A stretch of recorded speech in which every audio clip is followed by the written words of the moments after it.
Hello everyone. Today I'd like to speak directly to those of us who are working primarily from home or who've had to self-shield or self-isolate for a time and are still trying to get some work done.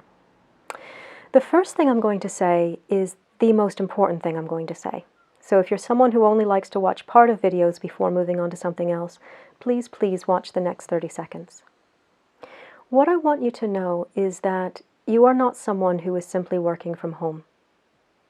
You are someone who is living in the midst of a pandemic, who is in completely different circumstances than what they are used to, who happens to also be trying to get some work done whilst at home. That is a very important distinction. If this were the best of circumstances, your normal life is completely normal and you've simply started to work from home, you would still find that you're going to struggle with technology. You're going to find that all of your usual routines and procedures are slowed down as you get used to working in a new way. That's in the best of circumstances. We aren't currently in the best of circumstances. Some of us will find that we suddenly have a partner underfoot whilst we're trying to work. Some of us will have children in our home who don't know what to do with themselves when they're out of school. Some of us will be trying to care for other people. Some of us will find ourselves alone when we aren't used to being alone.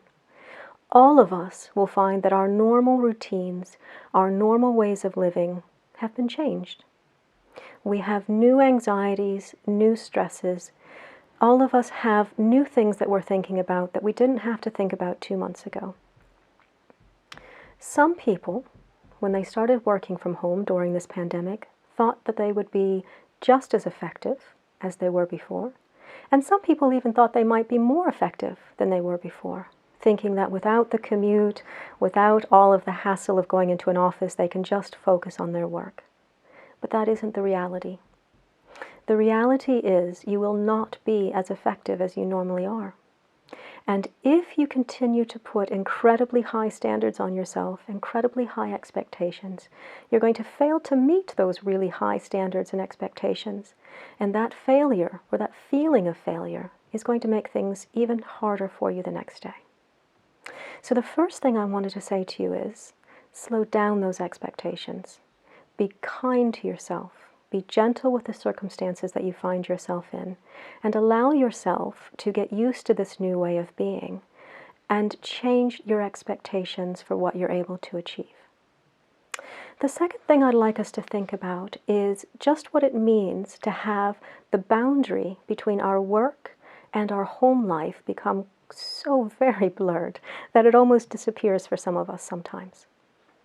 I'll put a lot more information below and some ideas for you to think about for ways to put that boundary back in. But I would like just to speak to you for a moment now about why it's so important.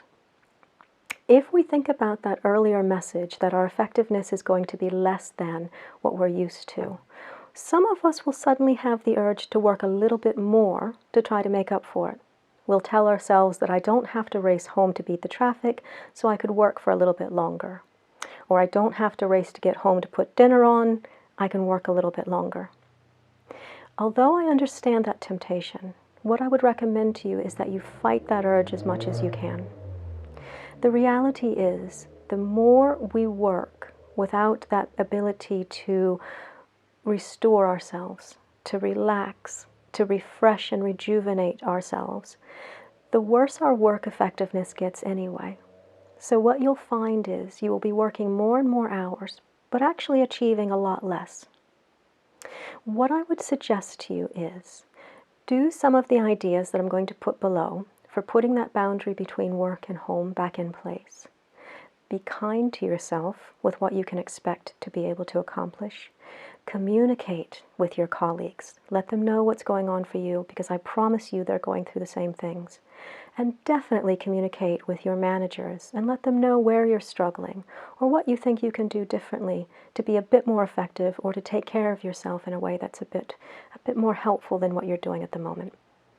So, take a look at the information below, try a few of the ideas out, and let me know what is and what isn't working for you. I'll be speaking to you again soon about some new ideas for things that will help you, hopefully, manage this pandemic as best we can. In the meantime, take very good care of yourself.